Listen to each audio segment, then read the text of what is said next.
Hello दोस्तों, SK की पाठशाला 3.5 में आपका स्वागत है। साथियों, आज मैं फिर आप लोगों को समक्ष हाजिर हुआ हूँ नाव व धारा से संबंधित समस्याओं को लेकर।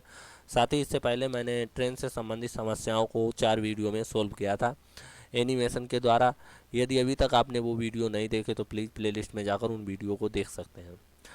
साथ ही उन वीडियोज़ के लिंक मैं डिस्क्रिप्शन में भी दे दिया हूँ, वहाँ से भी आप उन वीडियो को देख सकते हैं। तो ठीक है साथियों, आज आप पढ़ेंगे नाव आधारा से संबंधित प्रश्न कैसे कैसे बन सकता है। इसे आप एनिमेशन द्वारा समझेंगे क्या क्या स्थितियां बन सकती हैं, और यहाँ नाव व धारा से संबंधित फार्मूले क्या होंगे, इसका कॉन्सेप्ट क्या है।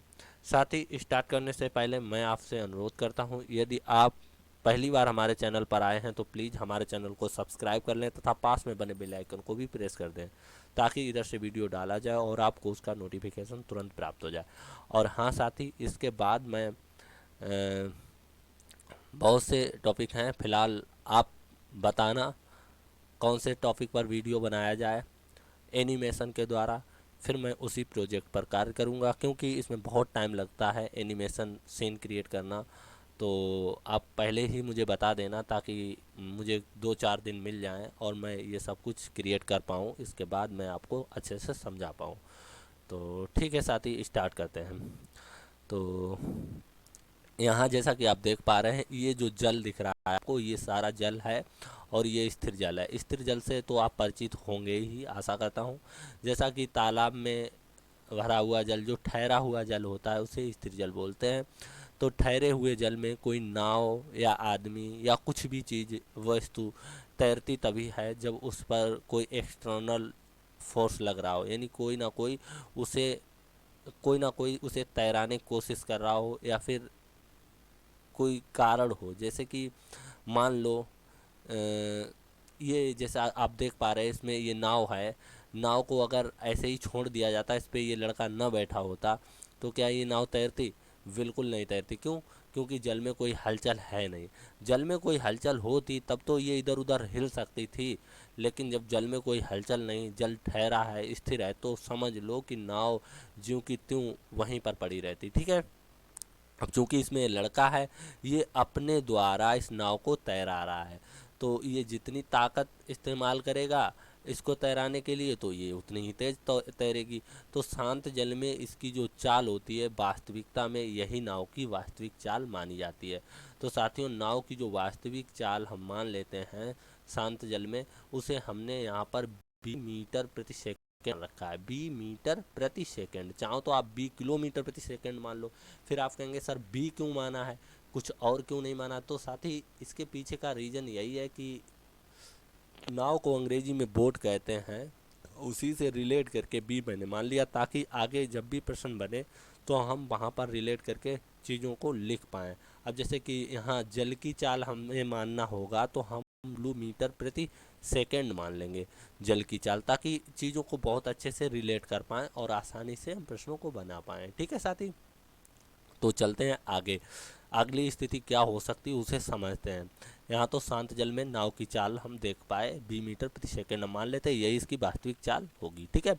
अब देखिए, जब जल बह रहा हो, मतलब इधर से धारा आ रही है और इस डायरेक्शन में बह रही है, तो यहाँ इसकी जल की कुछ चाल होगी, जिसे W से रिप्रेजेंट मैंने किया है। जैसा कि मैंने पहले भी बताया, जल की चाल को हम W मीटर प्रति सेकंड मान लेंगे, जल को वाटर कहते हैं इसलिए। ठीक है। ऐसा इसलिए मानते हैं कि थोड़ा आसान हो जाता है सवाल करते समय चीज़ों को मानने में। ठीक है। तो अब आप बताइए कि अगर इस धारा में किसी चीज़ को छोड़ दिया जाए ऐसे ही, तो क्या वो एक जगह रुकेगा? आप कहें बिल्कुल नहीं। क्यों नहीं रुकेगा? क्योंकि धारा बह रही है, तो वो धारा के साथ बह जाएगा या बह जाएगी। मतलब कोई वस्तु है तो बह जाएगी, अगर कोई लड़का है तो बह जाएगा। ठीक है साथी। यदि कोई मतलब अब वस्तु की जगह पर नाव हो सकती, नाव को छोड़ दिया जाए, वो भी बह जाएगी। तो आपके दिमाग में क्वेश्चन आ रहा है, वो कितनी तेज बहेगी? तो बस साथी, यही तो क्वेश्चन आना भी चाहिए आपके दिमाग में।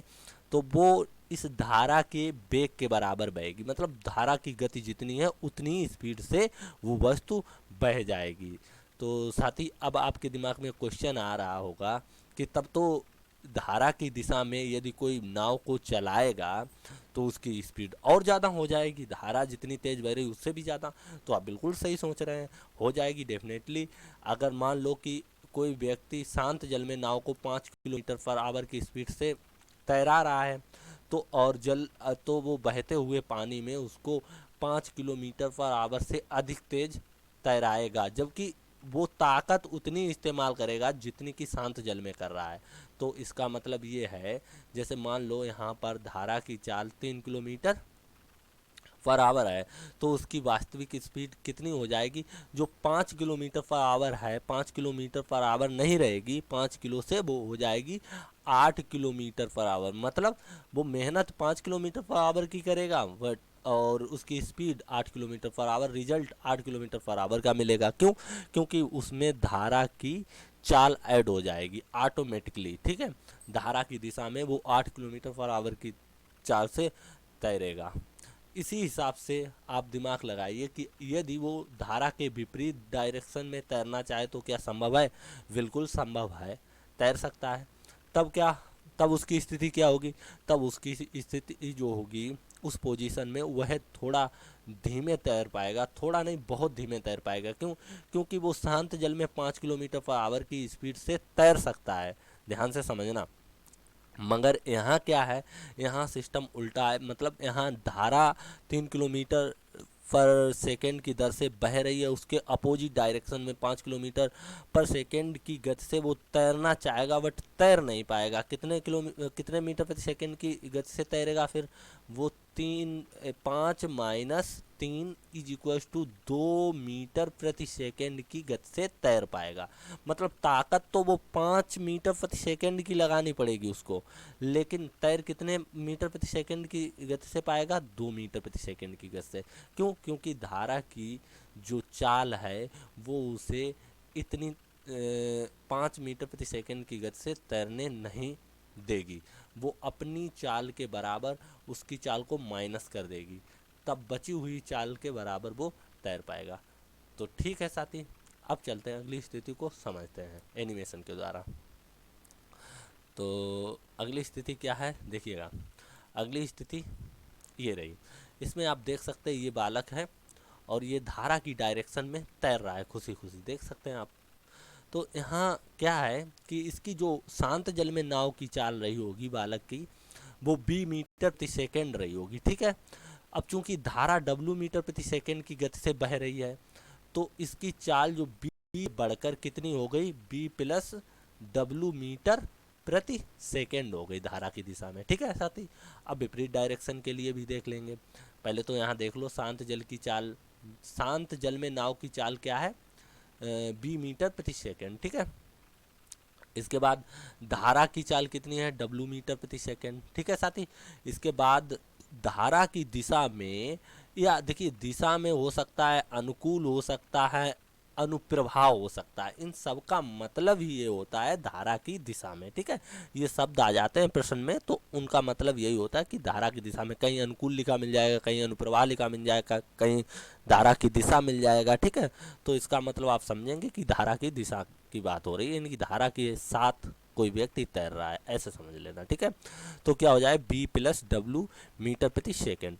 अब अगर धारा की विपरीत दिशा में कोई वस्तु या नाव तैर रही है, देखिएगा ये लड़का जो है धारा की विपरीत डायरेक्शन में जा रहा है, कितने स्लोली स्लोली जा रहा है। मतलब क्या है, मतलब साफ ये है कि यहाँ पर जो बोट की चाल है, यानी कि नाव की चाल है शांत जल में B मीटर प्रति सेकेंड ही है, बट ये धारा के विपरीत डायरेक्शन में जा रहा है। इसका मतलब है ये अपनी वास्तविक चाल से कुछ कम की चाल से जा रहा होगा।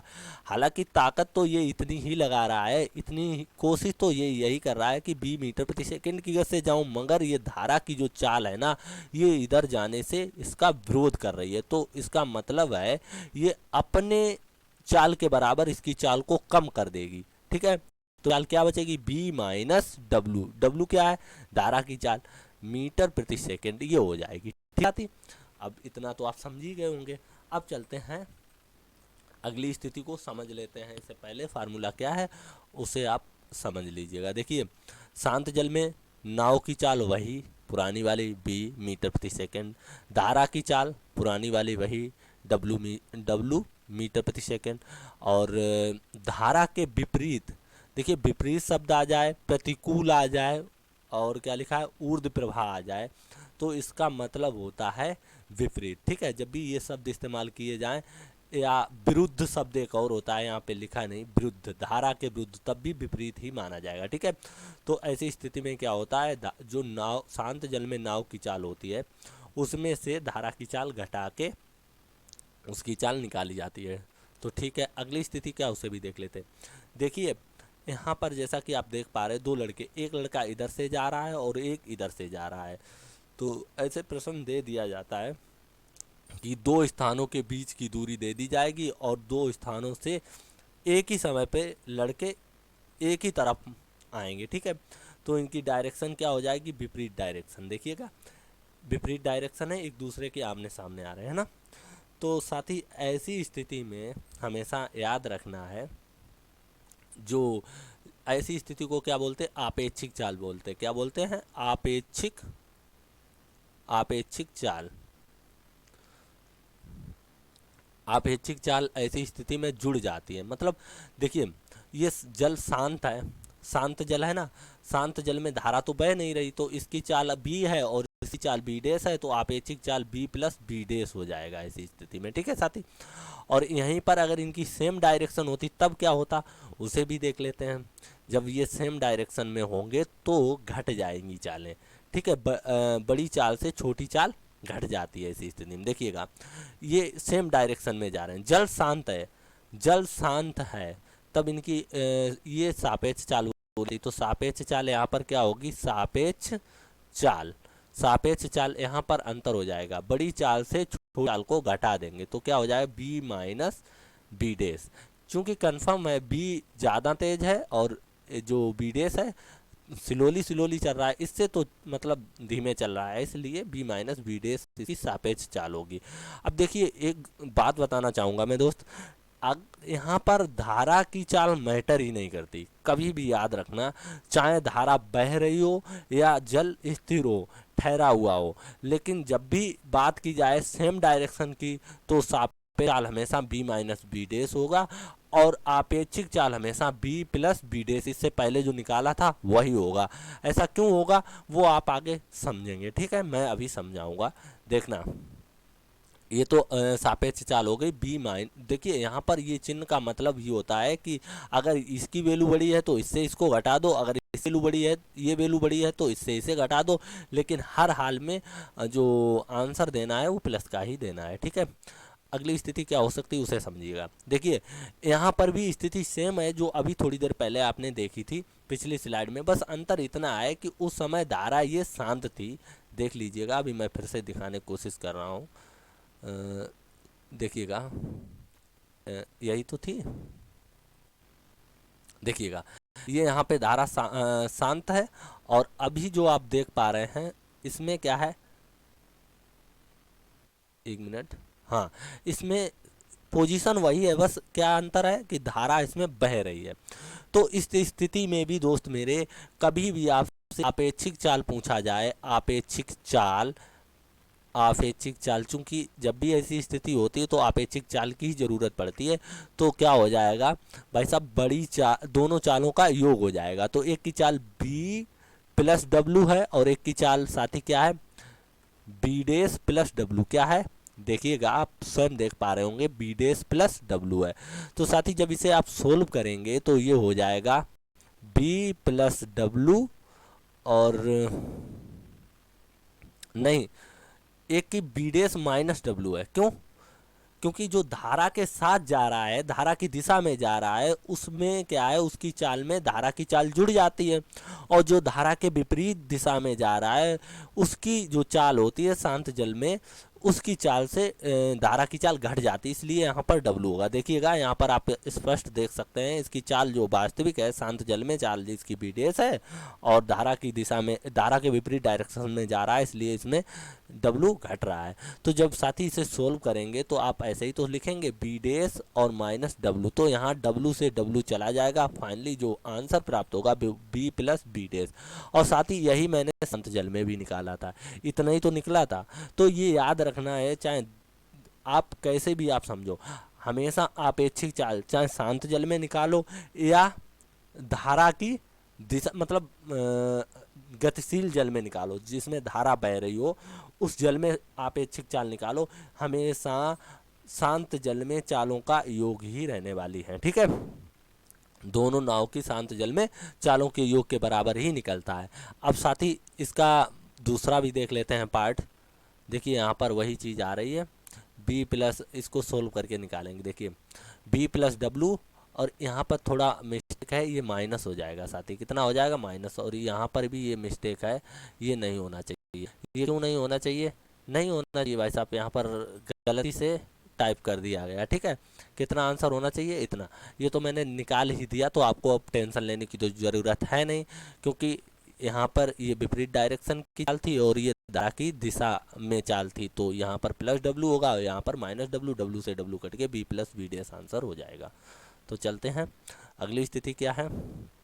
देखिए यहाँ सेम डायरेक्शन में ये दोनों बंदे जा रहे हैं नाव को लेकर। ठीक है, ऐसी स्थिति में क्या होगा, सापेक्ष चाल, सापेक्ष चाल निकालेंगे ना, सापेक्ष चाल, देखिएगा सापेक्ष चाल क्या निकलेगी, तो साथ ही वही बात, बड़ी चाल से छोटी चाल घटा दो, सापेक्ष चाल निकल आएगी जब सेम डायरेक्शन होता है। यही तो आपने सीखा है, देखिए कौन तेज चल रहा है, तो आपको पता चल रहा है कि ये तेज चल रहा है ऊपर वाले से, है ना। तो ये बी माइनस डब्लू, ऊपर बी डेस माइनस डब्लू है, तो यहाँ पर लिखेंगे बी माइनस डब्लू, यहाँ पर लिखेंगे बी डेस माइनस डब्लू। जब इसे सोल्व करेंगे तो ये हो जाएगा B minus W minus B dash और प्लस डब्लू।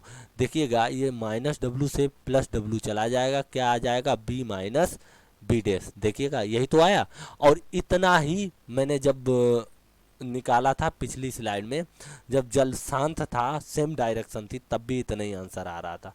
तो इससे क्या सीख मिली, इससे सीख ये मिल रही है कि जब भी सापेक्ष चाल की बात पूछी जाए आपसे, तो हमेशा दो नाव, जो भी दो नाव दी होती हैं, उनकी शांत जल में चालों का अंतर हो जाता है, यानी बड़ी चाल से छोटी चाल को घटा के निकाल लेते हैं। ठीक है, और जब भी विपरीत डायरेक्शन में वो जा रही हों, तब उन दोनों की शांत जल में जो चाल होती है उसका योग निकाल लेते हैं।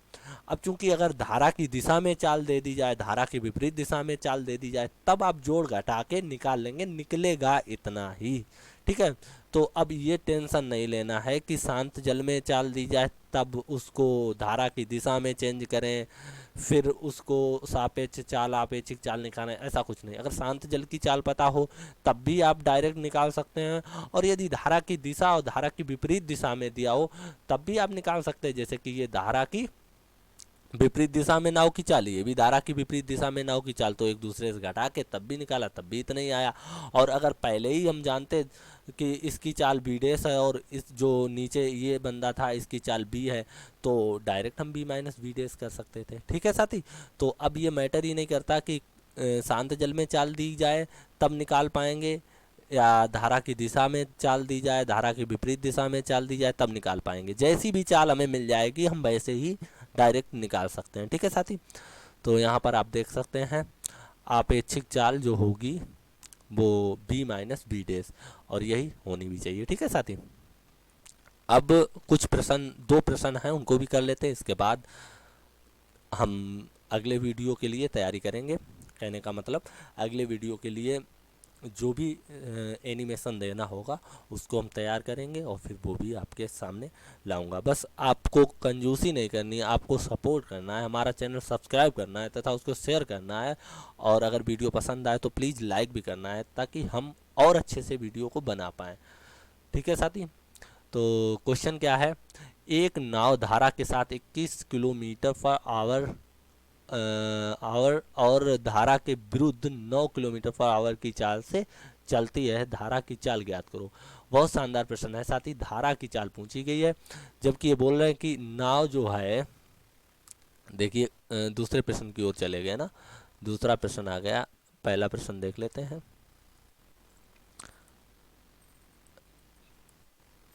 हाँ यही तो था। देखिए ये धारा के विरुद्ध इसकी चाल 9 किलोमीटर पर आवर, धारा की दिशा में इसकी चाल कितनी थी, 21 किलोमीटर पर आवर थी। ठीक है साथी, तो क्या करेंगे यहाँ पर, पहले तो हम लिखें धारा की दिशा में नाव की चाल। तो देखिए धारा की दिशा में नाव की चाल जो होती बी प्लस डब्लू मानना है हमेशा। क्यों? क्योंकि ये शांत जल में नाव की चाल होती है और धारा की दिशा में जाएगी तो धारा की चाल ऐड हो जाएगी, तो कितना बी प्लस डब्लू हो जाएगा, ये कितनी है 21 किलोमीटर पर आवर। अब जब धारा की विपरीत दिशा की बात की जाए तो शांत जल में नाव की चाल बी मानते हैं हम, ठीक है। और विपरीत दिशा में धारा की चाल घट जाती है नाव की चाल से, ठीक है। तो ये बी माइनस डब्लू हो गई। ऐसे डायरेक्ट आप समझिएगा, यहाँ पर ये कितने के बराबर, 9 के बराबर है, यही तो कहा गया। तो धारा की दिशा में बी प्लस डब्लू और धारा के विपरीत दिशा में बी माइनस डब्लू, ऐसा ही तो मैंने बताया था। तो भाई साहब अब आप देखिएगा, ये पूछ रहे हैं धारा की चाल, तो इनकी डब्लू की वैल्यू चाहिए, तो आ रहे हैं कि डब्लू बच जाए बी कट जाए, तो घटा दो।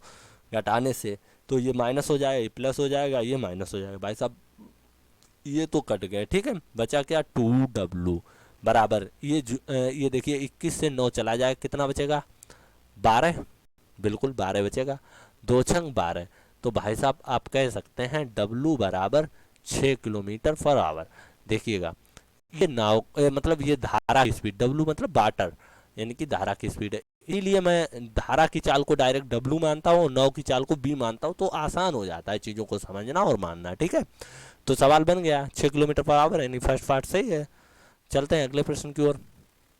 क्या है, एक आदमी, देखिए ये धारा के विरुद्ध 6 किलोमीटर पर आवर से जा रहा है और धारा की दिशा में 14 किलोमीटर पर आवर की चाल से जा रहा है। तो धारा की दिशा के लिए आपको हमेशा क्या मानना, बी प्लस डब्लू, और धारा की विपरीत दिशा के लिए बी माइनस डब्लू बराबर लिख लेना है, ठीक है। तो धारा की दिशा में 14, धारा की विपरीत दिशा में 6। करना क्या है, क्या पूछा गया, आदमी की चाल, मतलब बोट की चाल। आदमी बोट में बैठा तो बोट की चाल पूछी गई है ना। तो बोट की चाल के लिए बी को सेफ रखना होगा, तो डब्लू को काटना होगा। इस स्थिति से जोड़ना पड़ेगा। क्यों जोड़ना पड़ेगा साथी, जोड़ना इसलिए पड़ेगा क्योंकि ये ऑलरेडी अपने आप कट रहे हैं। जोड़ दो, ये प्लस के ये माइनस कट जाएंगे, है ना। घटाने पर चिन्ह बदलने पड़ते हैं, जोड़ने पर चिन्ह नहीं बदलना पड़ता है। यानी कि 2v बराबर क्या हो जाएगा, 14 और 6 20, है ना। 2.20, सीधा बोल दो बी बराबर 10 किलोमीटर पर आवर। यही तो इसका आंसर है। कौन सा पार्ट सही है, सी। तो साथियों जैसा कि आप देख पाए, मैंने आपको बहुत अच्छे से समझाने की कोशिश की। आशा करता हूँ आपको समझ में भी बहुत अच्छे से आया होगा। और साथियों ठीक है, मिलेंगे अगले वीडियो में, तब तक के लिए जय हिंद, ख्याल रखना अपना।